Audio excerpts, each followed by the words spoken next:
सर्दी, ज़ुकाम, खांसी, कई दवाएं खाई, डॉक्टरों को दिखाया, आराम नहीं हो रहा। अब चूँकि टाइम दे चुका था, जंगीपुर में भी, यहाँ बड़तल्ला में भी, कल रांगा में भी प्रोग्राम है, 3-4 प्रोग्राम लगातार हैं, और अभी मदरसे की छुट्टी है तो ये प्रोग्राम अटेंड भी हो सकते हैं। तो तबीयत ठीक ना होने के बावजूद भी मैं कल बनारस पहुंचने के बाद घर पहुंचा और सुबह फिर फ़ौरन निकल गया। अब यहाँ जब पहुंचा हूँ, पाकुड़ में बड़तल्ला के लोग पहुँचे, इस्तकबाल किया, फिर वहाँ से 4 व्हीलर से जंगीपुर गए। हम लोग ये सोच के गए कि जल्दी से प्रोग्राम करके चले आएंगे। वहाँ पहुँचते पहुँचते हम लोगों को 10 बज गया। फिर खाना वाना खा के वहाँ तकरीर किए, और वहाँ से जैसे ही खाली होके मैं आ रहा हूँ, सीधे आपके सामने स्टेज पे बैठा हूँ। तबीयत तो इस लायक भी नहीं है कि तकरीर की जाए, डबल तकरीर मैं कर रहा हूँ। ये भी अपने ऊपर जुल्म ही कहा जाएगा। बहरहाल ये मोहब्बत है आप लोगों की, वरना इसी झारखंड के बगल में बिहार है। बिहार के बाज़ इलाक़ों में अगर तकरीर में अगर मजबूरी की वजह से इंसान न पहुंच पाए तो मारो काटो भी हो जाता है। ये भी होता है कि साहब अगली बार आप आइए, देखा जाएगा। कुछ इलाके ऐसे भी हैं, लेकिन आपकी मोहब्बत है कि आप समझते हैं क्या मजबूरी है क्या नहीं है। सिर्फ बड़तल्ला का प्रोग्राम नहीं, कई प्रोग्रामों में मैं नहीं शामिल हो पाया। मैं ड्यूटी वाला आदमी हूँ, ड्यूटी में हालात कभी कुछ भी आ सकते हैं। कभी एग्ज़ाम ड्यूटी आ गई, कभी इलेक्शन ड्यूटी आ गई, कुछ भी मसला आ सकता है। तो जो समझदार लोग हैं वो समझते हैं कि हाँ साहब मसला है तभी, वरना इंसान क्यों नहीं आएगा। बहरहाल मैं आया हूँ, और तबीयत के ख़राबी के बावजूद आपके सामने रात के तकरीबन 2:15 बज रहे हैं। चंद बातें ज़रूर आपके सामने रखूँगा। मैं जब आया था, इस मस्जिद की बुनियाद जब रखी जा रही थी, जल्दी मुझे याद है वो दिन भी, और आज मस्जिद का काम काफ़ी हद तक अल्हम्दुलिल्लाह मुकम्मल हुआ है। और इस मस्जिद के काम को पूरा कराने में एक बहुत बड़ा किरदार अदा किया है पीके आयशा साहिबा इलान गोड, जिन्होंने अपने मरहूम बेटे जनाब मुफीद रहमहुल्लाह के नाम से इस मस्जिद की तामीर और तरक्की के लिए बहुत बड़ी रकम दी है। हम अल्लाह से दुआ करते हैं अल्लाह ताला इस बच्चे को जिसका एक्सीडेंट में इंतकाल हुआ था, अल्लाह उसकी मग़फ़िरत फरमाए, और उसके वालिदैन को अल्लाह ताला जो उन्होंने अपने बच्चे की तरफ से ये मस्जिद की तामीर में हिस्सा लिया है, अल्लाह इस नेकी को कबूल फरमाए। उनके वालिदैन को अल्लाह ताला सब्र अता फरमाए। पीके आयशा साहिबा और उनके शौहर कुन अहमद माश साहब और उनकी सारी फैमिली को अल्लाह ताला सब्र जमील दे। और ये रकम पास कराने में एक बड़ा ताउन रहा जनाब अलहाज इसाक अली साहब का, वो भी बीमार है, उनके हक़ में भी दुआ करें, अल्लाह ताला उनको शिफाए कामिला अजला अता फरमाए।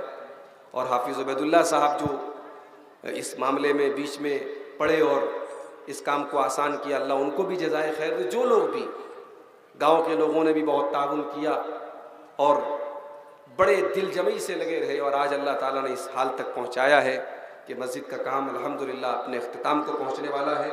हम अल्लाह से दुआ करते हैं अल्लाह ताला हम सबको, जितने लोग आज इस जलसे में आए हैं या इस तकरीर को सुन रहे हैं, अल्लाह ताला सबके ताउन को, सबकी कुर्बानियों को अल्लाह कबूल फरमाए, और अल्लाह मज़ीद हम सबको इसमें हिस्सा लेने की तौफीक अता फरमाए।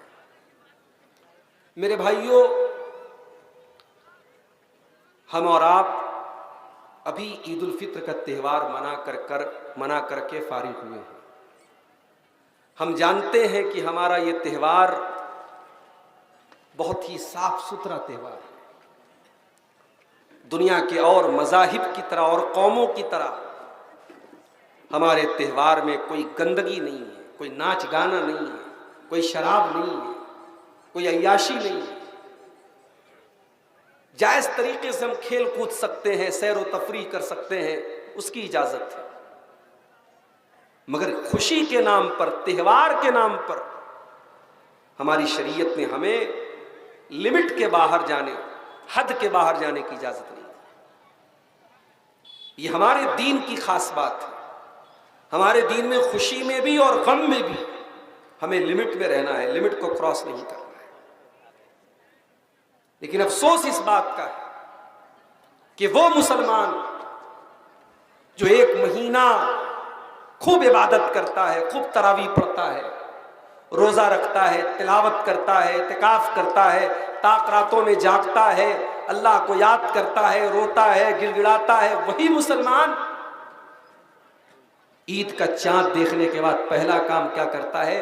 सैलून में जाकर के पहले अपना चेहरा क्लीन शेव कराता है, पहला काम करता है।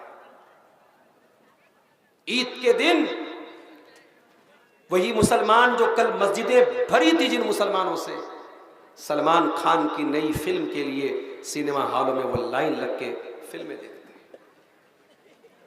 वही मुसलमान लड़कियां, वही मुसलमान औरतें जिनके लिए मस्जिदों में तरावी का इंतजाम किया जाता था, जो तरावी की नमाज पढ़ती थी, बन करके, समर करके, बगैर दुपट्टे के, बगैर नकाब के, कभी पाकुड़ स्टेशन पर आपको मिल जाएंगी, कभी नल्हाटी स्टेशन पर मिल जाएंगी, कभी आपके रामपुर हाट स्टेशन पर मिल जाएगी। मैं बर्दमान से पाकुड़ आया हूं, कोई स्टेशन, कोई ट्रेन, कोई डब्बा मेरी नजर से ऐसा नहीं गुजरा है जिसमें बेपर्दा मुसलमान लड़कियां न नजर आती।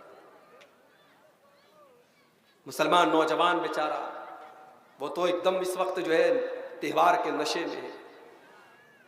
एक लड़के को देखा बाइक चला रहा है, दोनों हैंडल छोड़ के ऐसे हाथ उठा के चला रहा है, साहब मैं बहुत बड़ा हीरो हूं। ये हरकतें हम कर रहे हैं। उसके बाद जब दुनिया कहती है कि हाँ तुम बदतमीज हो, तुम जाहिल हो, तुम गंवार हो, तो हमें बड़ा बुरा लगता है साहब। मेरे भाइयों, इंसान जब अपनी हैसियत को ना पहचाने, अपने मकाम को ना पहचाने, तो फिर वो यही सब हरकतें करता है। एक डॉक्टर का काम इलाज करना होता है, डॉक्टर अपना इलाज करने का काम छोड़ करके क्रिकेट खेलने लगे तो दुनिया मजाक नहीं उड़ाएगी कि साहब ये तो डॉक्टर था, इसका काम तो इलाज करना था। मुसलमानों, तुम क्या थे और क्या हो गए? कभी तुमने गौर किया कि ये हालात क्यों आज हमारे ऊपर आ रहे हैं? सड़क पे नमाज नहीं पढ़ने दिया जाएगा, जो सड़क पे नमाज पढ़ता हुआ मिलेगा उसका पासपोर्ट जब्त हो जाएगा, उसका ड्राइविंग लाइसेंस जब्त हो जाएगा। सुना आपने, न्यूज सुनी, खबरें सुनी आपने? इसी मुल्क में बहुत सारे मजहब के त्योहार मनाए जाते हैं, सब रोड पे मनाए जाते हैं। हमारे यूपी में बनारस में मैं चलता हूं, मदरसे जाता हूं बाइक से, 6 किलोमीटर का सफर तय करने में कभी कभी 1-1, 1.5 घंटा लग जाता है। इतना ट्रैफिक। ये ट्रैफिक पर कोई जिन्नात तो नहीं आते, इंसान ही आते हैं। सारे त्योहार, सारे पूजा पाठ सड़क पर मनाए जा रहे हैं। मुसलमान बेचारा 5 मिनट की नमाज साल में एक बार पढ़ ले तो उस पर बवाल है, पासपोर्ट जब्त हो जाएगा, लाइसेंस जब्त हो जाएगा। और सड़क पर छोड़ दो, छत पर अगर आपने नमाज पढ़ ली, ड्रोन कैमरे से देखा जाएगा, छत पर नमाज पढ़ लिए, उस पर भी FIR दर्ज हो। वाह रे मुसलमान, तू कहां पहुंच गया? क्या हो गई इस मुल्क में तेरी हैसियत? तू तो बिल्कुल दूसरे दर्जे का नागरिक बन गया। तेरे साथ ये बर्ताव क्यों हो रहा है? कभी तूने गौर किया? आ मैं तुझको बताऊं तकदीर उमम क्या है, आ तुझको बताऊं मैं तकदीर उमम क्या है, शमशीर सेना अव्वल ताऊस और बाबा। शायर ने कहा था, दुनिया की तारीख में, कौमों की तारीख में यही 2 दौर मिलता है। एक दौर तलवारों का मिलता है, बहादुरी का मिलता है, एक दौर अय्याशी का मिलता है, एक दौर शराब का मिलता है, एक दौर औरत का मिलता है। हम और आप इसी दूसरे दौर से गुजर रहे हैं। ईद का मौका है, शराब के अड्डे आपको आबाद मिल जाएंगे। किससे? मुसलमान से। बेचारा 1 महीना रोजा रख के आया है। इस वक्त आपको मस्जिदें सन्नाटी खाली नजर आएंगी। मस्जिदों में मुसलमान नहीं मिलेंगे। कहीं फेसबुक पर मैंने एक फोटो देखा था, एक मस्जिद की तस्वीर थी। मस्जिद में 2-4 नमाजी बेचारे नमाज पढ़ रहे थे। जिस मस्जिद में रमजान के पहले पूरी मस्जिद भरी थी, अब 2-4 नमाजी बचे हुए थे। उस तस्वीर के नीचे लिखा था, मेहमान चले गए, घर वाले रह गए। 1 महीने वाले मेहमान बन के आए थे, रमजान का महीना खत्म, मेहमान चले गए, अब कौन बचा? अब घर वाले बचे हैं बेचारे, जो साल के 360 दिन अल्लाह के घर में आते हैं। कुरान करीम की कोई एक आयत ला करके दिखा दो, नबी अकरम की कोई एक हदीस ला करके दिखा दो कि एक महीने के नमाजी बन जाओ, कामयाब हो जाओगे। कोई एक आयत मुझे ला के दिखा दो जो एक महीने का नमाजी बनने पर आपको जन्नत की गारंटी देती हो। कुरान कहता है क़द अफ़लहल मोमिनून, कामयाब हो गए ईमान वाले। ईमान वालों की पहचान क्या है? आगे फरमाया अल्लज़ीना हुम अला सलवातिहिम युहाफ़िज़ून, जो अपनी नमाज की पाबंदी करते, हिफाजत करते हैं। नहीं साहब, हम तो बहुत बड़े कारोबारी हैं, करोड़ों का बिजनेस है हमारा, हमें नमाज पढ़ने की टाइम नहीं है। कुरान कहता है रिजालुन ला तुल्हीहिम तिजारतुन वला बैउन अन ज़िक्रिल्लाह।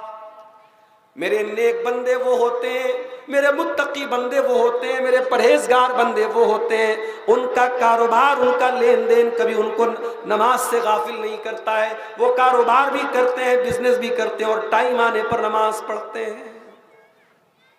आपका कारोबार, आपका बिजनेस नमाज से बड़ा नहीं है, ये बात याद रखो।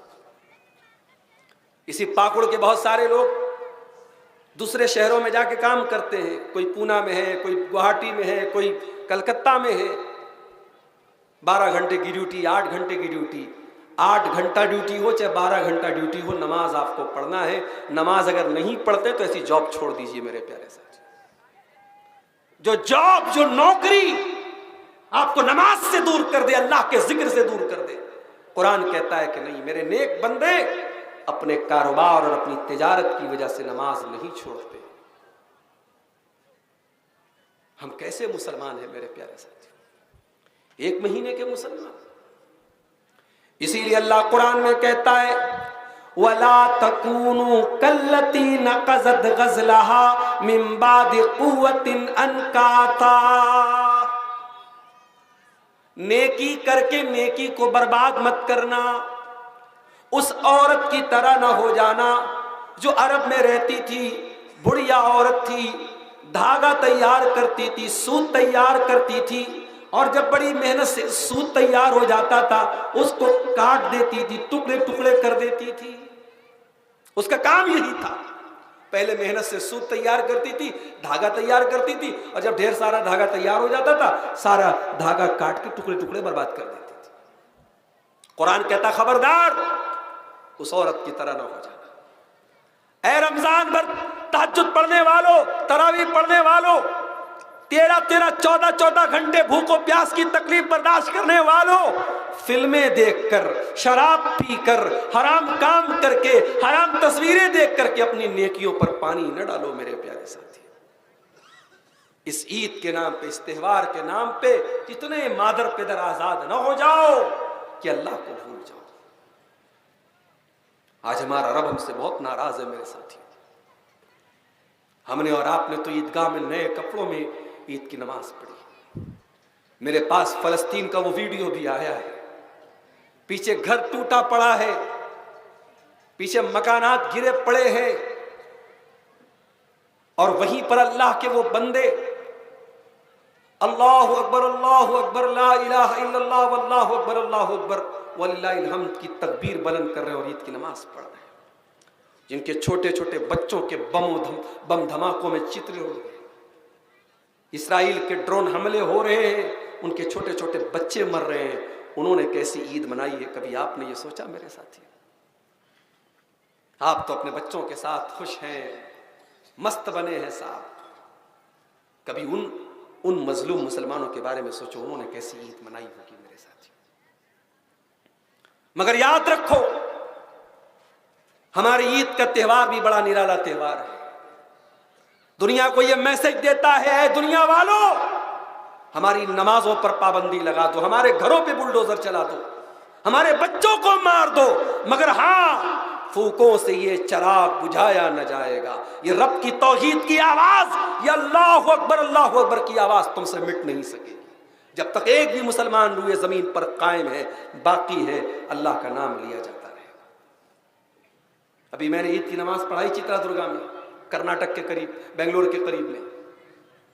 जिस ईदगाह में मैंने तकरीबन 10,000 मर्द और औरत को ईद की नमाज पढ़ाई, मुझे वहां एक साहब ने बताया कि मौलाना, इस ईदगाह में एक वक्त था हम सिर्फ 3 लोग अहले हदीस थे। एक मैंने नमाज पढ़ाई थी, 2 लोगों ने मेरे पीछे पढ़ी थी, 3 लोग सिर्फ अहले हदीस थे। आज अल्हम्दुलिल्लाह 10,000 के करीब का मजमा, मर्द औरत का मजमा वहां मौजूद है। तौहीद की आवाज मेरे भाइयों कम नहीं होगी इंशाअल्लाह। इस्लाम की फितरत में कुदरत ने लचक दी है, उतना ही ये उभरेगा जितना के दबाओगे। इस्लाम तुम्हारे दबाने से नहीं दबेगा, तुम्हारे मिटाने से नहीं मिटेगा। हमारा ईद का त्योहार भी तुम्हारे मुंह पर थप्पड़ है, न कोई हंगामा है, न किसी के इबादत खाने के सामने जाके नाचा गया, न गाया गया, न किसी को तकलीफ पहुंचाई गई। सुकून से अल्लाह का नाम लेके ईदगाह पहुंचे, नमाज पढ़ी और पढ़ के चले। हमारा तो त्यौहार भी अमन वाला, शांति वाला, चैन वाला। हमारे किसी त्यौहार में कोई हंगामा नहीं है और न होगा इंशाअल्लाह। और जिस त्यौहार में हंगामा हो तो समझ जाओ उसका इस्लाम से कोई ताल्लुक नहीं। अपनी पोजीशन को पहचानो मेरे भाइयों, तुम कौन हो और तुम्हारा रब तुमसे क्यों नाराज है। कुरान कहता है, वमन आरदान जिक्री फइन्न लहू मईशतन ज़न्का। मेरे बंदो, जब तुम मुझसे मुंह मोड़ दोगे, जब तुम मुझको याद नहीं करोगे, मेरा जिक्र नहीं करोगे, तो तुम्हारी जिंदगी में तकलीफें आ जाएंगी, बेचैनी आ जाएगी। वनहशुरुहु यौमल क़ियामति आमा, और हम कयामत के दिन तुमको अंधा बना करके उठाएंगे। दुनिया में तुम्हारी नजर चाहे जितनी भी तेज रही हो, अगर तुमने हमारी आयतों को नहीं माना, तुमने तौहीद को नहीं माना, तुमने कुरान को नहीं माना, तुमने सुन्नत को नहीं माना, तो हम कयामत के दिन तुमको अंधा बना करके उठाएंगे। अभी ये बच्चा नात पढ़ रहा था, नाबीना बच्चा था। कभी आपने गौर किया, नाबीना बच्चों की आवाज बहुत प्यारी होती है। अल्लाह ताला अगर कोई चीज छीनता है तो उससे उसका बेहतरीन बदला अल्लाह ताला जरूर देता है। अक्सर नाबीना लोगों की आवाज बहुत प्यारी होती है। अल्लाह ताला ने आंखें नहीं दी, दुनिया को देख नहीं सकते। हमारे लिए तो कलर है कि साहब ये ऑरेंज है, ये ग्रीन है, ये वाइट है, हम तो कलर जानते हैं। नाबीना लोगों का एक कलर है भाई, उनके लिए ब्लैक, सारी दुनिया ब्लैक है, काली है। इसीलिए अल्लाह के नबी ने अगर किसी की आंखें चली जाएं, उस पर वो सब्र करे तो जन्नत की गारंटी दी। बहुत बड़ी नेमत है आंखें, बहुत बड़ी नेमत। हमें फ्री में मिली, इसलिए हमें एहसास नहीं है। जिस बेचारे के पास आंख नहीं है, उससे कभी जाके पूछो कि भाई दुनिया का रंग क्या है, कहेगा दुनिया तो काली होती है साहब। दुनिया में कोई और रंग उसने जाना ही नहीं, वो जानता ही नहीं। तो अल्लाह ताला कयामत के दिन अंधा बना के उठाएगा। किसको? जो अल्लाह के जिक्र से मुंह मोड़ेगा, जो अल्लाह के दीन से मुंह मोड़ेगा, जो कुरान से मुंह मोड़ेगा। और तूने कुरान से मुंह मोड़ा है मुसलमान, कुरान तेरे घर में रखा है, धूल खा रहा है, तूने कभी कुरान को खोला, पढ़ा? दिल पे हाथ रख के बताओ।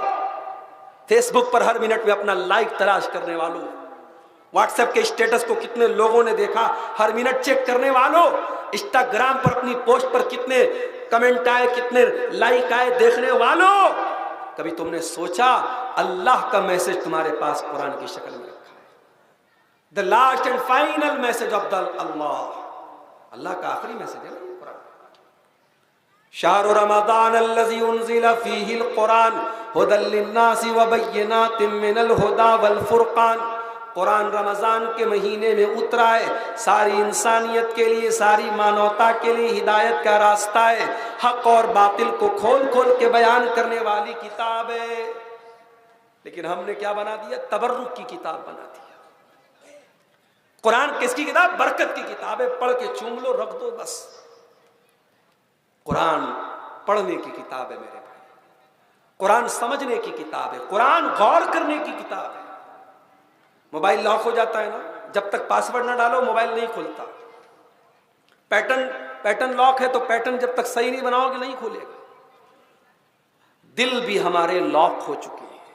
अल्लाह को नाराज करते करते, पाप करते करते हमारे दिल लॉक हो चुके हैं। और दिल को अगर अनलॉक करना है, दिल का ताला खोलना है, तो कुरान क्या कहता है?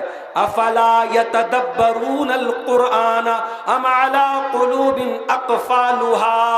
तुम कुरान के ऊपर गौर क्यों नहीं करते? क्या तुम्हारे दिलों पे ताले लगे हुए हैं? कुरान पे गौर करो, ताले खुल जाए। कहीं ऐसा ना हो कल कयामत के दिन मोहम्मदुर रसूलुल्लाह हमारा गरिबान पकड़ के कहे कि ऐ मेरा उम्मती, तेरे व्हाट्सएप पर तेरे दोस्त का मैसेज आया, तूने बगैर देखे तुझसे रहा ना गया। तो अपने दोस्तों का मैसेज पढ़ता रहा, अपने बाप का मैसेज पढ़ता रहा, अपने भाइयों का मैसेज पढ़ता रहा, अपने पड़ोसियों का मैसेज पढ़ता रहा। तूने मेरा मैसेज क्यों नहीं पढ़ा? तूने मेरा पैगाम क्यों नहीं पढ़ा? तूने कुरान क्यों नहीं पढ़ा? अल्लाह के नबी क़यामत के दिन हमारा गरिबान पकड़ेंगे। वक़ाल ar-रसूल या रब्बि इन्न क़ौमी इत्तख़ज़ू हाज़ल क़ुरआन महजूरा।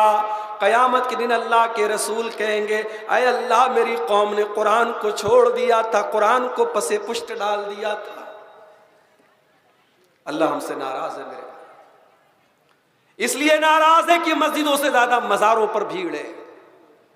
अल्लाह इसलिए नाराज है, अल्लाह के नाम पे जानवर कम ज़बा होते हैं, पीरों के नाम पे, बाबाओं के नाम पे, मूर्तियों के नाम पे, देवताओं के नाम पे, देवियों के नाम पे जानवर ज्यादा ज़बा होते हैं। अल्लाह हमसे नाराज है क्योंकि इस धरती पर करोड़ों अरबों लोग अल्लाह को छोड़ के गैरों की इबादत करते हैं। अल्लाह को शिर्क से ज्यादा नाराज करने वाली क्या चीज हो सकती है? शिर्क तो वो पाप है, वो गुनाह है। अल्लाह ऐलान करता है, इन्नल्लाह ला यग़फ़िरु अन युश्रक बिही व यग़फ़िरु मा दून ज़ालिका लिमन यशा। मेरे बंदो, हम शिर्क को माफ नहीं करेंगे। शिर्क से छोटा जो गुनाह है वो माफ हो जाएगा, शिर्क माफ नहीं होगा। शिर्क सबसे बड़ा गुनाह है। इन्नहु मन युश्रिक बिल्लाहि फ़क़द हर्रमल्लाहु अलैहिल जन्नह व मअवाहुन नार व मा लिज़्ज़ालिमीन मिन अंसार। जो शिर्क करेगा परमानेंट जहन्नम में रहेगा, कभी जन्नत में नहीं जाएगा। चोरी करने वाला, जिना करने वाला, कत्ल करने वाला, डाका डालने वाला, ये सारे गुनाह करने वाला जहन्नम में अपने सजा झेलने के, अगर तौहीद पर मरा है जहन्नम में अपने गुनाह की सजा झेलने के बाद जन्नत में जाएगा, मगर शिर्क करने वाला परमानेंट जहन्नम में रहेगा। ये हमारा अकीदा है, कुरान और हदीस से ये अकीदा साबित है। आज मुसलमान शिर्क कर रहा है कि नहीं कर रहा है? भाई ठीक है, आपके झारखंड में नजर नहीं आता, जरा कलकत्ता जाके देख लो, जरा बर्दमान जाके देख लो, जरा आप अपने बिहार के बाज़ इलाकों में जाके देख लो, बहुत बुरा हाल है। और एक बात बोलूं आपसे, शिर्क करने में मर्दों से ज्यादा औरतों को आप पाएंगे। मज़ारों पे, कब्रों पे आपको औरतों की भीड़ ज्यादा मिलेगी। इसीलिए अल्लाह के नबी फरमाते, अबू हुरैरा हदीस के रावी है और सही मुस्लिम के अंदर ये हदीस है, अल्लाह के नबी ने फरमाया, ला तक़ूमुस्साअतु हत्ता तज़तरिब अलयातु निसाई दौसिन हौला ज़िल खलसा। क़यामत उस वक्त तक नहीं आएगी जब तक कबीले दौस की औरतें अपने कूल्हे नहीं मटकाएंगी ज़ुल खलसा नामी बुत के आसपास। ये ज़ुल खलसा नाम का एक बुत था यमन में, और कबीले दौस कौन सा कबीला? अबू हुरैरा का अपना कबीला है।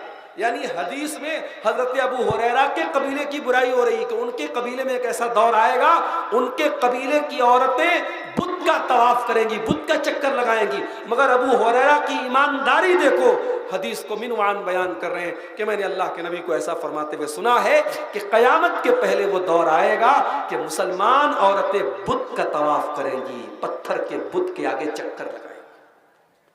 वो हो रहा है। इसलिए अपनी औरतों का ईमान बचाओ पहले मेरे प्यारे साथी। आपकी बच्ची अगर बनात में पढ़ रही है, इदारे में पढ़ रही है, तौहीद सीख रही है, अच्छी बात है, मगर सारे लोग तो अपनी बच्चियों को आलिमा नहीं बनाना चाहते। नहीं साहब, मैं अपनी बच्ची को आलिमा नहीं बनाना चाहता। मेरी बच्ची तो कॉन्वेंट में पढ़ती है, पाकुड़ के सबसे महंगे स्कूल में पढ़ती है, मैं पैसे वाला आदमी हूं, मैं क्यों ज़कात खैरात पे अपनी बच्ची को पढ़ाऊं, मैं नहीं पढ़ाऊंगा। है ना ये सोच? बाद लोग नहीं पढ़ाते अपनी बच्चियों को आलिमा में। अब वो कहां पढ़ा रहे? कॉन्वेंट में पढ़ा रहे। अब वो लड़की कॉन्वेंट में पढ़ रही है, इंग्लिश मीडियम में पढ़ रही है, मॉडर्न तालीम हासिल कर रही है। अब उस लड़की के सामने आप पर्दे की बात कीजिए तो नाराज हो जाती है कि पर्दा क्या होता है। तो बाल खुले रख करके और हाफ बगैर आस्तीन का कपड़ा पहन करके और जो है जिसकी पैंट पहन के वो फक्र से चलेगी, साहब मैं तो अप टू डेट लड़की हूं, मैं आज के दौर की पढ़ी लिखी लड़की हूं, मैं क्यों बुर्का पहनूं, मैं क्यों नकाब पहनूं? क्या करेंगे आप उन लड़कियों का? ऐसी औरतें करोड़ों की तादाद में हैं जो अल्लाह को जानती तक नहीं, तौहीद को जानती तक नहीं, जिन्हें सिर्फ एक धक्का दे दे, इमारत कमजोर हो तो एक धक्का दे देना काफी होता है। अगर आपकी नौजवान नस्ल का अकीदा कमजोर है, तौहीद कमजोर है, तो किसी एक चालबाज का सोशल मीडिया के जरिए आना और आपकी बच्ची को प्यार के जाल में फंसाना और इस्लाम से हटा करके मुर्तद कर देना, इसमें टाइम नहीं लगेगा मेरे प्यारे साथ। बड़तल्ला वालों, मस्जिद बनाने के साथ साथ मस्जिद बचाने की भी चिंता करो, ईमान को बचाने की भी चिंता करो। अपनी आने वाली नस्लों को कैसे इस फितरे से बचाना है, इस पर भी विचार कर लो, इस पर भी गौर कर लो। मैं नहीं कहता कि सब लोग अपनी बच्चियों को बनात में डाल लो, इदारे में आलिमा बना लो, अरे कहीं भी पढ़ाओ मेरे भाई, लेकिन अपनी बच्चियों को मुसलमान तो बना के रखो। उनकी बुनियाद इतनी मजबूत तो कर दो, उनकी तौहीद इतनी मजबूत तो कर दो कि कोई मनचला, कोई बदतमीज, कोई बेहुदा आपकी बेटी को अगर बहकाना चाहे, एक थप्पड़ लगा के कह दे मेरा ईमान, मेरे नबी की मोहब्बत, मेरे दीन की मोहब्बत, मेरी तौहीद की मोहब्बत, मैं उसको कुर्बान नहीं करने वाली। अपनी बच्चियों को ऐसा बनाओ मेरे भाई। वल्लाह कलेजा दुखता है, इंस्टाग्राम पर ऐसी आइडियां देखता हूं, हिजाबी गर्ल के नाम से, मुस्लिम गर्ल के नाम से लड़की है और इस्लाम के खिलाफ दुष्प्रचार कर रही है, इस्लाम के खिलाफ मैसेज दे रही है, इस्लाम को बदनाम कर रही है, कुरान को बदनाम कर रही है। और ऐसी आइडियां लाखों की तादाद में इंस्टा पर, फेसबुक पर मौजूद है मेरे प्यारे साथी। जब समाज में गंदगी ज्यादा फैल जाए तो सफाई भी तो ज्यादा होनी चाहिए ना। जब बैक्टीरिया बदन में ज्यादा हो जाए तो एंटीबायोटिक का डोज तगड़ा लेना पड़ेगा। समाज में कुफ्र और शिर्क अल्लाह को नाराज करने वाला सबसे बड़ा बैक्टीरिया है। आपको कुफ्र और शिर्क के खिलाफ नंगी तलवार बनना पड़ेगा, आपको अपनी तौहीद को मजबूत करना पड़ेगा, अपने ईमान को मजबूत करना पड़ेगा। हमारा अल्लाह हमसे नाराज है क्योंकि हम एक महीने वाले मुसलमान है, रमजानी मुसलमान है, रब्बानी मुसलमान नहीं है। अल्लाह को राजी करना है, रब्बानी मुसलमान बन जाओ, रमजानी मुसलमान न बनो मेरे प्यारे साथियों। जिंदगी की आखिरी सांस तक अल्लाह को राजी करना है। एक महीने के लिए पानी दी, गर्म पानी उस पे से निकाल, इसको दे दी, ऐसी दे दी।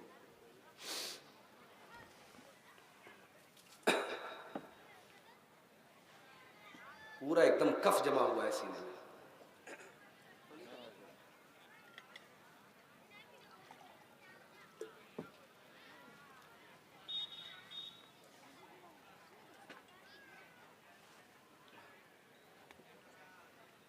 रमजानी मुसलमान न बनो, रब्बानी मुसलमान बनो।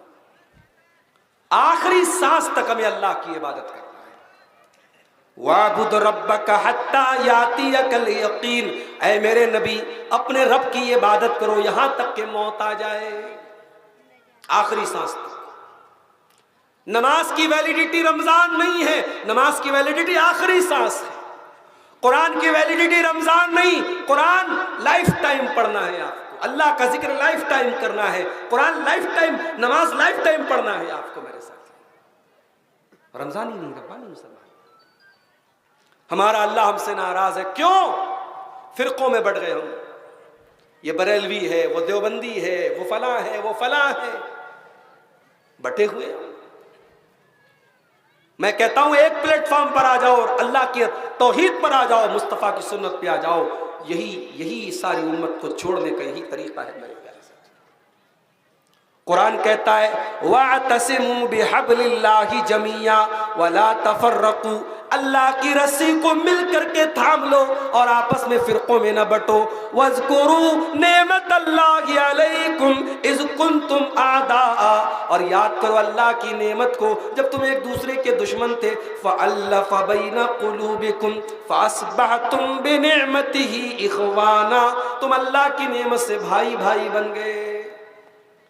कहीं कहीं बरादरीवाद का बड़ा मसला रहता है, ये अंसारी है, वो शेख है, रिश्ता नहीं हो सकता अंसारी का शेख से। नबी ने कब देखा भाई अंसारी और शेख? नबी की कोई बीवी किसी खानदान की, कोई बीवी किसी खानदान की। नबी ने एक बेटी दी हजरत अबुल आस को, एक बेटी दी हजरत उस्मान, दो बेटियां हजरत उस्मान को दी, एक हजरत अली को दी। नबी ने तो नहीं देखी बिरादरी, नबी ने क्या देखा? ईमान देखा, अमल देखा, तकवा देखा, दीनदारी देखी। और ये बात याद रखो, अपनी शादी ब्याह में इन फजूल चीजों से ऊपर उठो।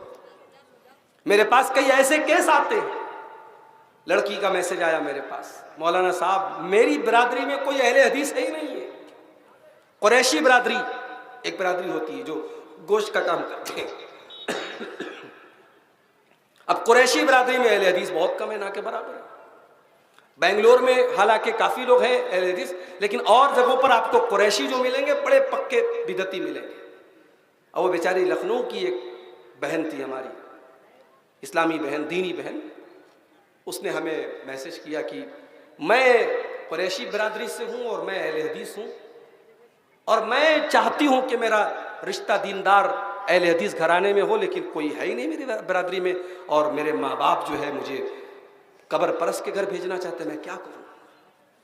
मेरे पास भी कभी कभी इस तरीके के मसाइल का हल नहीं होता कि हम क्यों बिरादरीवाद में इतने क्यों लिपटे हुए हैं। मेरे प्यारे साथी, इस्लाम में बिरादरीवाद नहीं, इस्लाम में दीन की हैसियत। या अय्युहन्नास इन्ना खलकनाकुम मिन ज़करिन व उन्सा वजअलनाकुम शुऊबन व क़बाइल लिताअरफू इन्न अक्रमकुम इंदल्लाहि अत्क़ाकुम।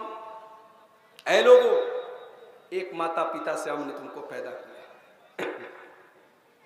तुम्हारे कबीले अलग हैं, बिरादरियां अलग है, इसलिए नहीं कि तुम एक दूसरे पर नाज करो, इसलिए कि पहचान हो जाए कि साहब ये अंसारी है, ये शेख है, ये सैयद है, ये बस नाम की हद तक पहचान रहे बस।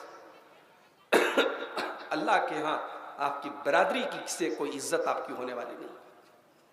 इन्ना अक्रमकुम इंदल्लाहि अत्क़ाकुम, अल्लाह के यहाँ इज्जत किसको मिलेगी? तो तकवा वाला। हजरत नूह अलैहिस्सलाम का बेटा एक नबी का बेटा होने के बावजूद डूब जाता है, बर्बाद हो जाता है। और असहाबे कहफ का कुत्ता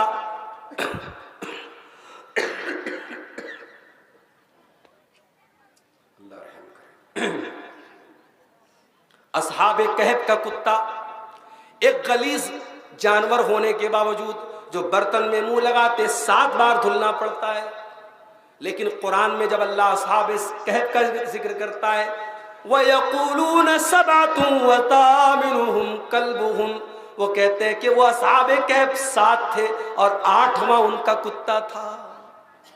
असहाबे कहफ का कुत्ता नेक लोगों के साथ था, तो इसलिए कुरान में अल्लाह ताला ने उस कुत्ते का जिक्र किया। और नबी का बेटा हजरत नूह का बेटा, उसका अमल खराब था, उसकी संगत खराब थी, तो डूब गया, बर्बाद हो गया, अपने बाप का नाम मिट्टी में मिला दिया। बगावत पर हो आमादा तो डूबे नूह का बेटा, बगावत पर हो आमादा तो डूबे नूह का बेटा, यहाँ नामो नसब की बरतरी से कुछ नहीं होता।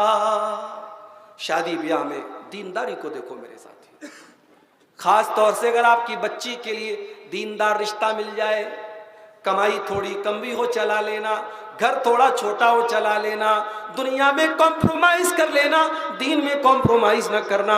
अल्लाह के नबी फरमाते इज़ा खतब इलैकुम मिम्मन तरज़ौना दीनहु व खुल्क़हु फज़व्विजू।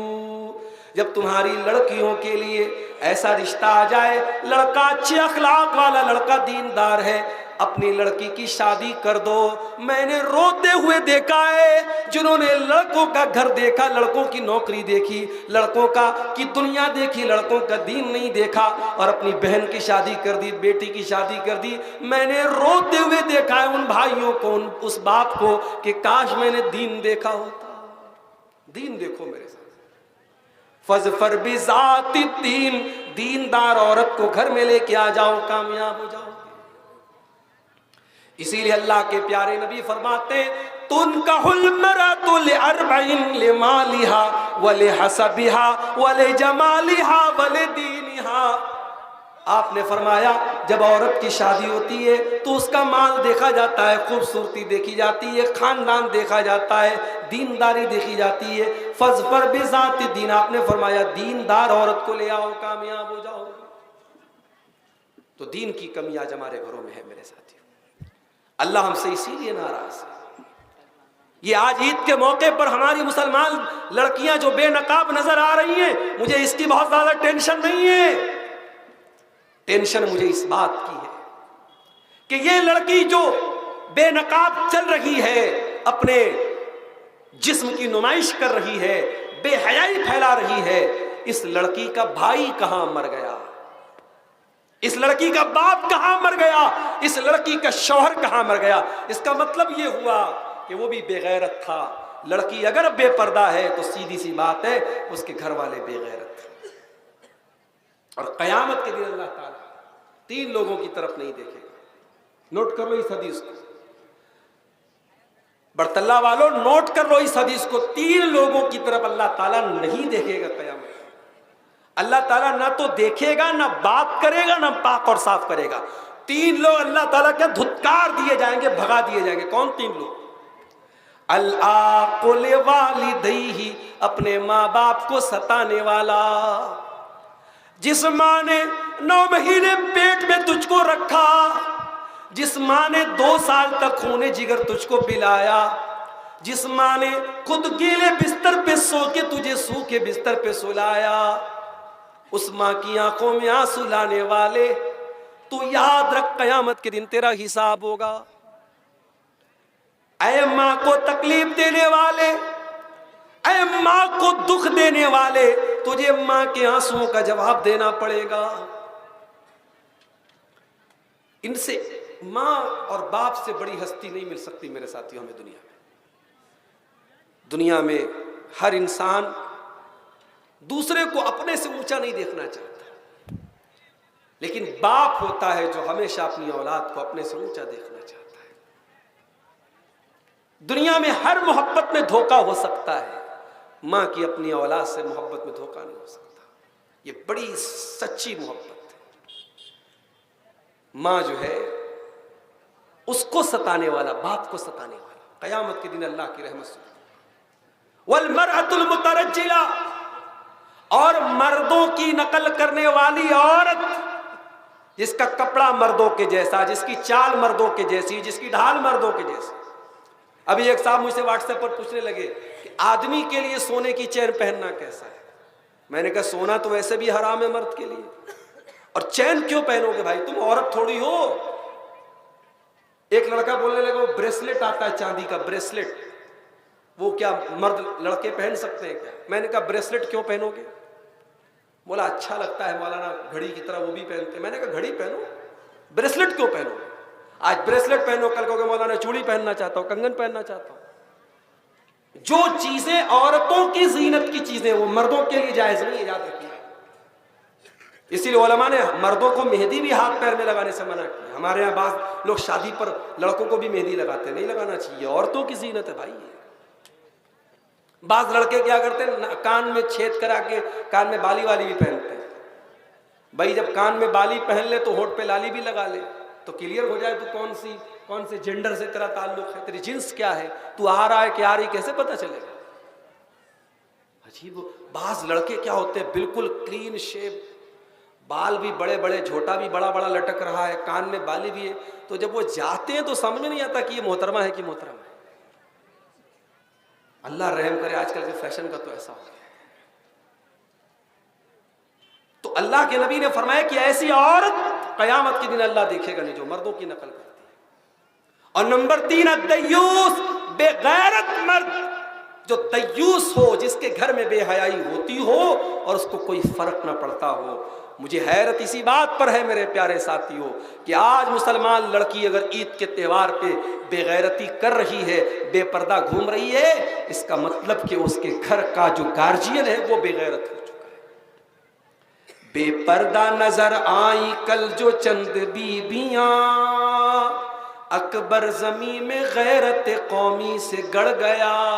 पूछा जो उनसे आपका पर्दा वो क्या हुआ, कहने लगी कि अक्ल पे मर्दों के पड़ गया। बेगैरती बहुत बुरी चीज है मेरे साथियों। गैरत पैदा करो, अल्लाह गैरत वाला, रसूल गैरत वाले, हम भी गैरत वाले। एक सहाबी थे, उनका नाम था साद बिन उबादा। उन्होंने कहा अगर मैं अपनी बीवी को किसी गैर मर्द के साथ देख लूं तो मैं उस आदमी को तलवार से मार दूंगा। साहबा ने कहा अरे खाली गैर मर्द के साथ देख लोगे मार दोगे तुम? इतनी गैरत, इतनी गैरत? तो अल्लाह के नबी ने कहा तुम्हें हैरत हो रही है साद की गैरत पर? अल्लाह की कसम, मैं साद से ज्यादा गैरत वाला हूं और अल्लाह मुझसे भी ज्यादा गैरत वाला है। और इसीलिए अल्लाह ताला ने जितने गंदे काम हैं, जितने फहश काम हैं, सब हराम करार दे दिए। आजकल मुसलमान लड़कियां इंस्टाग्राम पर, फेसबुक पर आईडी बना के क्या कर रही हैं? अपना जिस्म दिखा रही हैं। आधे अधूरे कपड़े पहनकर आईडी, लाखों की तादाद में ऐसी आईडियां बनी हुई हैं फेसबुक पर और इंस्टाग्राम पे, जिनका काम खाली क्या है? जिस्म दिखाना, पैसा कमाने के लिए जिस्म दिखा रही बस। और उसमें एक बड़ी तादाद मुसलमान, नाम मुस्लिम नाम है, यास्मीन है, रूही है, नूरी है, फला है, डिका है, मुस्लिम लड़कियां हैं। तेरा शरीर इतना सस्ता हो गया है मुसलमानों का। अरे तेरा शरीर तो इतना कीमती है कि तेरे रब ने कुरान में तेरे शरीर पर रखने का जो दुपट्टा रखा जाता, अल्लाह ने कुरान में उस दुपट्टा रखने का तरीका भी तुझे बताया है। फरमाया वलयदरिबना बिखुमुरिहिन्ना अला जुयूबिहिन्ना, ऐ मुसलमान औरत तेरा दुपट्टा तेरे सीने पर होना चाहिए। वला युबदीना ज़ीनतहुन्ना, ऐ मुसलमान औरत तू अपने शरीर को, अपने जिस्म को कभी गैर मर्दों के सामने जाहिर नहीं करेगी। फरमाया वला यज़रिबना बिअरजुलिहिन्ना लियुअलमा मा युख्फीना मिन ज़ीनतिहिन्ना, ऐ मुसलमान औरत जब तू जमीन पे चले तो अपने पाँव को जोर जोर से मार के न चला कर, तेरे पायल की आवाज भी गैर मर्दों के कान तक न पहुंचे। कुरान ने तो औरत को मोबाइल पर बात करने का तरीका भी बताया। फरमाया फला तखदाना बिल कौली फयतमअल्लज़ी फी क़ल्बिही मरदुन वक़ुलना क़ौलन मारूफा। ऐ मुसलमान औरत, किसी गैर मर्द से अगर बात करना पड़ जाए तो लचक के साथ, नरमी के साथ, मिठास के साथ बात न कर, कहीं सामने वाले के दिल में तेरे लिए गलत ख्याल पैदा ना हो जाए। इस्लाम तो वो दीन है मेरे साथ, साफ सुथरा दीन है, गैरत वाला दीन है। और याद रखो ईद के त्यौहार के मौके पर अपने घर की जवान लड़कियों को खाला के लड़के, मामू के लड़के और चाचा के जवान लड़कों से थोड़ा दूर रखो अल्लाह के वास्ते। ये महरम, ये गैर महरम है। चाचा के लड़के, मामा के लड़के, खाला के लड़के, ये जो जवान लड़कियां जाती हैं उनसे हाथ मिला रही हैं और ईद की मुबारकबाद दे रही है, हराम है, हराम है, हराम है मेरे साथ। और ये देवर भाभी के बीच में जो चल रहा है, शौहर बेचारा बाहर काम कर रहा है या देवर भाभी में हंसी मजाक चल रहा है, बेहुदा और वल्गर टाइप का मजाक कर रहा है देवर भाभी से, याद रखो यही वो चीजें हैं जो घरों को बर्बाद करती हैं। शौहर अगर बाहर काम करता है तो बीवी को ले जाके रखे, और बीवी को ले जाके नहीं रखता है तो ऐसा काम ना करे। ये कोई तरीका नहीं हुआ कि आप साहब बाहर काम करें और आपकी बीवी आपके बगैर ससुराल में देवर और जेठ लोगों के बीच में अकेली रहे। ये शरीयत के खिलाफ है, इंसानियत के खिलाफ है, अखलाक के खिलाफ है, इज्जत के खिलाफ है, आबरू के खिलाफ है। ज्वाइंट फैमिली सिस्टम है, देवर भाभी सब साथ में रहते हैं, शौहर बाहर कमा रहा है, ऐसी कमाई जो आपके घर के रिश्तों को बर्बाद कर दे मेरे प्यारे साथियों, मुनासिब नहीं है। इसलिए अपने अंदाज को हम लोग बदल लें मेरे प्यारे भाई। नबी अकरम से पूछा गया कि क्या देवर अपनी भाभी से अकेले में मिल सकता है, जीजा अपनी साली से अकेले में मिल सकता है? नबी ने फरमाया अल-हम्मु अल-मौत। देवर अपनी भाभी के लिए, जीजा अपनी साली के लिए, जेठ अपनी भावच के लिए, कजिन अपनी कजिन के लिए मौत है, मौत। जो रिश्ता शरीयत ने कह दिया कि गैर महरम है, वो गैर महरम भी रहेगा मेरे साथ। शरीयत तो यहां तक कहती है कि अगर आपने बच्चे को पाला है और कल वो बच्चा जवान हो गया, तो जिस औरत ने मां की तरह पाला है वो औरत भी उस लड़के के लिए गैर महरम है। सिर्फ पाल लेने की वजह से मां नहीं बन जाएगी। हाँ, दूध पिलाया हो तो अलग बात है, सिर्फ पाल लेने से वो मां नहीं बन जाएगी। तो शरीयत ने जो बताया है महरम गैर महरम का फर्क क्यों बताया है? ताकि हम लिमिट में रहें, हम अपनी हदों में रहें। रिश्तों की मर्यादा आज बर्बाद हो रही है मेरे प्यारे साथियों। अल्लाह हमसे नाराज है। क्यों नाराज है? इसलिए नाराज है कि आज हम अपने पेट में क्या डाल रहे हैं हमें एहसास नहीं। हम हलाल भी खा रहे हैं, हराम भी खा रहे हैं। आज पाकुड़ का इलाका, आज साहिबगंज का इलाका, आज गुड्डा का इलाका, पूरे इलाके में आज छोटी छोटी रकम लोग बैंक से बंधन लोन के नाम पे कर्जा ले रहे हैं और इंटरेस्ट पे कर रहे हैं, ब्याज पे कर रहे हैं। आज IPL का मैच चल रहा है, हमारा नौजवान सट्टेबाजी करके पैसा कमा रहा है। आज लॉटरी के जरिए मुसलमान नौजवान पैसा कमा रहा है। ऐ नौजवानों, अल्लाह के नबी फरमाते हैं याती अलन्नासी ज़मानुन ला युबालिल मरउ मिन ऐना खज़ल माल। एक ऐसा जमाना भी तुम पर आएगा जब इंसान इस बात की परवाह नहीं करेगा कि माल कहां से कमा रहा है, हलाल तरीके से कमा रहा है या हराम तरीके से कमा रहा है। हलाल तरीके से कमाओ मेरे प्यारे साथियों। हलाल की थोड़ी आमदनी हराम की ज्यादा आमदनी से बेहतर है। कुरान कहता है यमहकुल्लाहु रिबा व युर्बिस सदकात। अल्लाह सूद और ब्याज की कमाई में बरकत खत्म कर देता है, मिटा देता है। इतने दौलत वाले मुसलमानों में है, क्या ऐसा कोई सिस्टम नहीं बना सकते कि छोटी छोटी रकम 5,000 10,000 की रकम, क्या इतनी छोटी रकम के लिए हमारे मुसलमान भाई बैंक से जाके लोन ले और ब्याज पर पैसा ले? ये हमारे लिए चुल्लू बदपानी में डूब मरने की बात है। अगर 10 पैसे वाले लोग अगर ऐसी कोई कमेटी बना ले और 10 लोगों को सूद और ब्याज से बचा ले, तो 10 लोगों की गर्दन को आपको अल्लाह ताला के यहाँ सूद और ब्याज से बचाने का सवाब मिलेगा मेरे साथियों। मगर इंसान पैसे की मोहब्बत में अंधा हो चुका है, माल कमाने की मोहब्बत में अंधा हो चुका है। वो जानता ही नहीं, सोचता ही नहीं कि मैं गलत कर रहा हूं। अभी एक तरीका मैंने साउथ में देखा। मिसाल के तौर पे मेरे पास मकान है और आपको मकान में किराए पर रहने की जरूरत है। आप मेरे पास आए, अब्दुल गफ्फार साहब आपके पास मकान है, आपको मैं 10 लाख रुपया दे देता हूं, आप मुझे मकान में रहने को दे दीजिए। 10 लाख रुपया आपने मुझको दे दिया, मैं पैसा अपना इस्तेमाल कर रहा हूं, मजा ले रहा हूं, आप मेरे मकान में रह रहे हैं। 4 साल 5 साल 10 साल आप मेरे मकान में रहे, एक पैसा किराया आप मुझे नहीं दे रहे थे। फिर आपने जब मकान खाली करने का इरादा किया, आप मेरे पास आए, अब्दुल गफ्फार साहब मैं मकान खाली करना चाहता हूं, जो मैंने पैसा आपको दिया था वो मुझे रिटर्न कर दीजिए। वो पैसा मैंने आपको रिटर्न कर दिया। इसको बोलते हैं हैवी डिपॉजिट। ये शक्ल साउथ में, मुंबई वगैरह में बहुत राइज है। हो सकता है कि आपके बंगाल कलकत्ता वगैरह में भी हो, मुझे नहीं मालूम, लेकिन हो सकता है कि हो। हराम है ये शक्ल। पूछो क्यों हराम है? इसलिए हराम है, शरीयत ये कहती है कि आप अगर किसी मकान मालिक से मकान किराए पे ले रहे हैं तो किराया क्यों नहीं दे रहे भाई? अगर आप किराया नहीं दे रहे हैं और आपने सामने वाले को 10 लाख रुपया दिया जो बाद में आप ले लेंगे, तो गोया कि आपने कर्जा दिया है और कर्जा दे करके कोई प्रॉफिट कमाना या प्रॉफिट सामने वाले को देना ये जायज नहीं है। मैंने अगर आपको 1 लाख रुपया कर्जा दिया और बदले में आपसे मैंने 1 लाख रुपए के साथ अगर कोई भी फायदा हासिल कर लिया, वो फायदा सूद है, ब्याज है, हराम है मेरे लिए। शरीयत का यह कानून याद रखो मेरे साथ। इसीलिए कोई सामान गिरवी रख करके उस गिरवी सामान से भी फायदा उठाना जायज नहीं है। मिसाल के तौर पे आप मेरे पास आए, अब्दुल गफ्फार साहब मुझे 5,000 रुपया चाहिए। मैंने कहा यार कहीं लेके भाग जाओगे तब, तो आपने मुझे अपना मोबाइल दे दिया।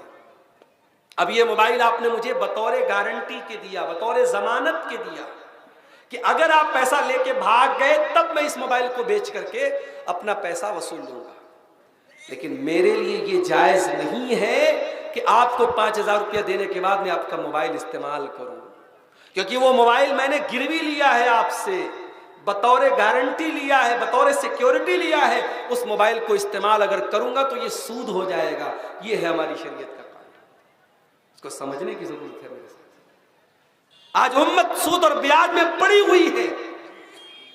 जो मजबूरी का मामला है वो अलग है कि चलो भाई बैंक में अकाउंट खोल लिया, बैंक में सेविंग अकाउंट में पैसा आ रहा है, वो एक मजबूरी है। वो पैसा भी आप किसी गरीब को, जरूरतमंद को दे करके जान छोड़ाइए, उसको अपने लिए इस्तेमाल नहीं करना है। लेकिन आज बाकायदा सूद हम खा रहे, खिला रहे, हराम है मेरे प्यारे साथियों। अपनी नौजवान नस्ल से कहना चाहूंगा, सूद से, सट्टे से, जुए से अपने आप को बचा लो मेरे साथियों।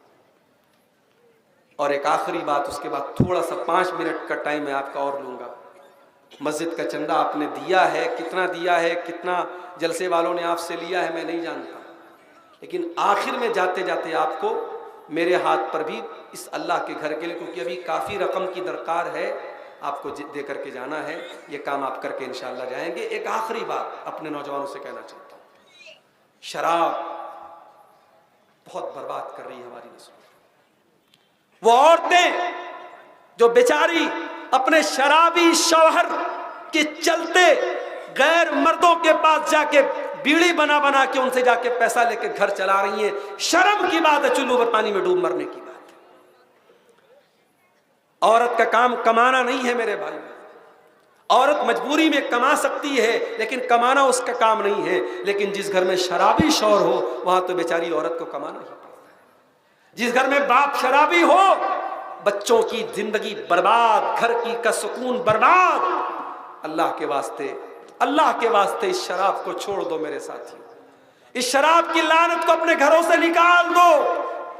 मुझे याद है कई मर्तबा इसी पाकुड़ के इलाके में एक्सीडेंट हुए हैं शराब की वजह से। लोग मरते मरते बचे हैं, बल्कि मर भी चुके हैं शराब की वजह से। लेकिन हमारे मुसलमानों में शराब का जो शौक है वो दिन ब दिन बढ़ रहा है, कम नहीं हो रहा है। दुनिया में तुम इस शराब को छोड़ दो, अल्लाह इससे बेहतरीन शराब तुमको जन्नत में पिलाएगा। ला फीहा गौल, उस जन्नत की शराब को पीने के बाद न किसी को न कोई बहकेगा, न किसी का सर चकराएगा, न कोई गलत हरकत करेगा। मेरे प्यारे साथियों, जो इंसान शराब पीता है, 40 दिन तक की नमाज, सबसे बड़ी मनहूसियत तो ये कि 40 दिन तक की नमाज उसकी कबूल नहीं होती। अल्लाह के नबी की सही हदीस है कि जो शराब पीता है 40 दिन तक की नमाज उसकी कबूल नहीं होती। और यही नहीं, अल्लाह ताला कयामत के दिन शराब पीने वालों को जहन्नमियों का पीप और मवाद पिलाएगा। नबी के दौर में जब शराब अभी हराम नहीं हुई थी, सहाबा शराब पिया करते थे। जब कुरान की आयत नाजिल हुई सूरह मायदा की, सहाबा दस्तरखान पे शराब पी रहे थे। जब किसी ने आयत आके सुनाई कि सूरह मायदा की आयत नाजिल हो गई है, शराब हराम हो गई, सहाबा ने शराब के बर्तन निकाल निकाल के तोड़ के फेंक दिए। आज सिगरेट के पैकेट पे लिखा रहता है तंबाकू बहुत खतरनाक चीज है। कितने लोग सिगरेट के पैकेट पे देख करके पढ़ करके नहीं पीते हैं। सिगरेट बनाने वाली कंपनी बना रही है, सरकार लाइसेंस भी दे रही है, बेचने वाला बेच रहा है, खरीदने वाला खरीद के पी रहा है, और ये ढकोसलेबाजी को उसके पैकेट पे लिखा है कि तंबाकू से कैंसर होता है। भाई ये लिखने का क्या फायदा है? जब तुम बेच रहे हो उसको, तुम उसको तकसीम करो तो क्या फायदा है? नबी ने हमें तरीका सिखाया कि अगर अल्लाह का डर हो तो एक हुक्म शराब के बारे में नासिल हुआ और सहाबे कराम ने शराब छोड़ दी। अगर आप उम्रा करने जाएंगे, हज करने जाएंगे, मदीना में एक मस्जिद है, मस्जिद क़िबलतैन, नमाज हो रही थी उसी में, और असर की नमाज का टाइम था, और बाहर से किसी ने आके कहा कि किबला बदल दिया गया, अब बैतुल मुक़द्दस के बजाय किबला खाने काबा को बना दिया गया है। नमाज की हालत में इमाम साहब भी पलट गए, सारे मुसल्ली पलट गए और उस मस्जिद में उसको यादगार के तौर पर रखा गया। 2 किबले वाली मस्जिद, मस्जिद क़िबलतैन आज भी मदीना के अंदर मौजूद है, जो लोग उम्रा करने जाएंगे वो जाके देख सकते हैं। तो वो हमें अपने अंदर जज्बा पैदा करने की जरूरत है। इसलिए मेरे प्यारे साथियों, आओ आगे बढ़ो, अपने अंदर इन कमियों को हम टटोले, अपनी इस्लाह करें। रमज़ान का 1 महीने का रोज़ा अभी गुजरा है। बड़ा अच्छा एक जगह फेसबुक पर मैंने एक बात पढ़ी थी कि आपने सहरी के लिए जो अलार्म लगाया था मोबाइल पर, मेरी माँ बहनों, आपने सहरी बनाने के लिए और मेरे भाइयों, आपने सहरी में उठने के लिए जो अलार्म लगाया था, उस अलार्म को बंद मत कीजिए, उसको चेंज कर दीजिए, अब उसको फजर के लिए बना लीजिए। अगर 1 महीना आप सुबह 4 बजे उठ सकते हैं सहरी के लिए, सुबह 3 बजे उठ सकते हैं सहरी के लिए, तो 11 महीने फजर की नमाज के लिए भी उठ सकते हैं। मेरे प्यारे साथियों, बस इरादा पक्का होना चाहिए, हौसला पक्का होना चाहिए। अल्लाह ताला से दुआ है रब्बुल आलमीन हम सबको अपनी इस्लाह करने की तौफीक अता फरमाए। आइए अब आगे बढ़िए, मस्जिद की तामीर के और तरक्की के लिए आप ताउन पेश कीजिए। मैं आप सबके हक़ में दुआ करता हूँ और मैं खुद बीमार भी हूँ, आप भी मेरे हक़ में दुआ करें, अल्लाह शिफाए कामिला अजला अता फरमाए। और अल्लाह ताला जितने भाइयों ने, ये किसी साहब ने जिन्होंने अपना नाम नहीं बताया है, अल्लाह की राह में